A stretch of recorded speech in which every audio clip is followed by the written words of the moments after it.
बिस्मिल्लाहिर्रहमानिर्रहीम। अस्सलाम वालेकुम। हैप्पी किसान पाकिस्तान तो खुश आमदीद। लो जी दोस्तों, अज 1 जनवरी है जी और अज मैं तुहाडी खिदमत में साहिवाल गल्ला मंडी के ताज़ा जोड़े रेट ने वो पेश कराँगा जी। दिसंबर की क्लोजिंग चलती पई सी और मंडी जी आम के माल की वो काफ़ी कम रिकॉर्ड की गई है।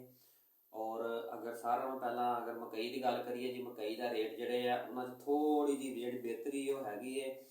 जी मक्की की खरीदारी है वो तेज़ है और मक्की मंडिया आना जोड़ा वो बहुत कम हो चुकी है। 1400 रुपये तो लग के 1900 रुपया रेट जोड़ा है वो अज का है जी। मकई के मॉइस्चर के हिसाब नाल मुख्तलिफ ये रेट ने जी। और अगर चावल की 1509 की गल करिए जी, उसकी भी आम बहुत कम हो चुकी है। 4800 तो ला के 5000 रुपया चंगे माल का रेट जोड़ा है वो इस टाइम हैगा जी। कायनात की गल करिए, कायनात का 5300 रुपये तक जोड़ा रेट है वो हैगा जी। गंदम की गल करिए 4600 रुपये तो ला के 4800 रुपये तक गंदम का रेट है जी। और अगर बाजरे की मार्केट को देखिए, बाजरे की मार्केट जी है 2400 रुपये तक बरकरार है जी।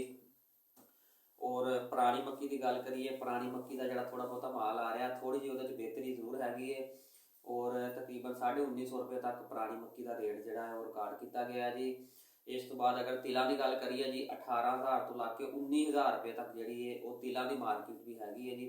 तो जी दोस्तों, आने वाले दिनों में मजीद मंडी की रिपोर्ट जी है तो असीं इंशाल्लाह देंदे रहांगे। और ख्याल किया जा रहा है कि मकई के आने वाले दिनों के आस्ता आस्ता जी इंशाल्लाह ताला बेहतरी आएगी।